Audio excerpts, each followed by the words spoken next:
আংটির লাভ কি?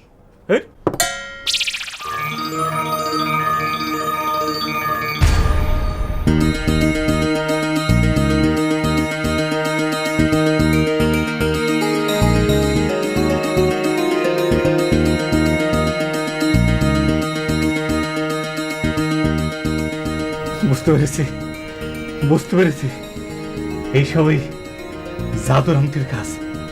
এই জিনিসটা পুরো সোনা হয়ে গেল, পুরা সোনা হয়ে গেছে। এটা বেশি তো অনেক টাকা পাবো।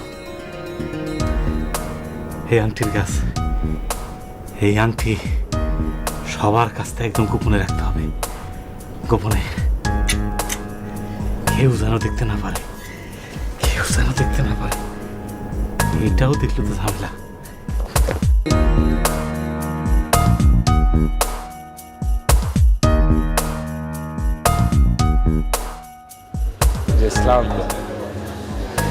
আপনাদের এখানে কি শুধু মাল বেচেন, কেনেন টেনেন না?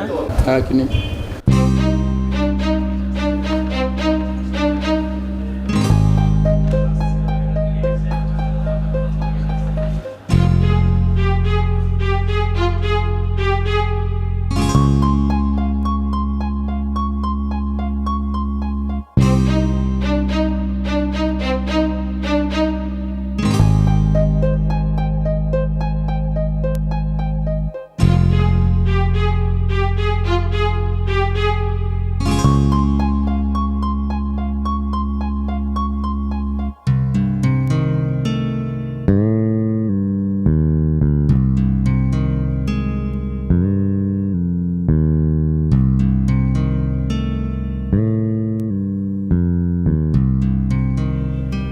এই ড্রাইভার যাবা? কই যাবেন স্যার? যেখানে খুঁজছো সেখানে চলো, টোটাল ঢাকা শহর করো। আজকে মনটা খুব ভালো লাগতেছে। জি স্যার, ওঠেন।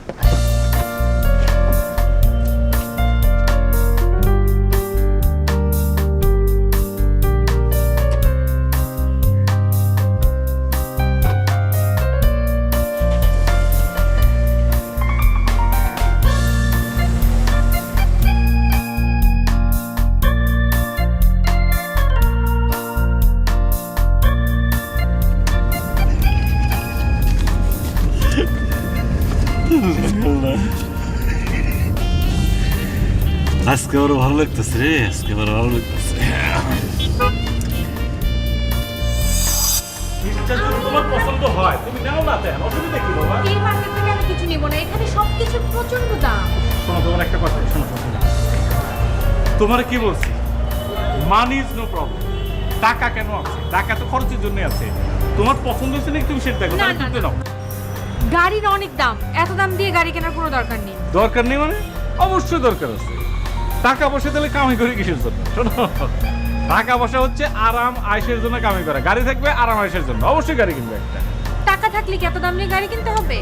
আরে বাবা, তোমারে বলছি না, দামের কোনো কথা বলবো না। Money is no problem. খালি কল্পনা দেখতেছি।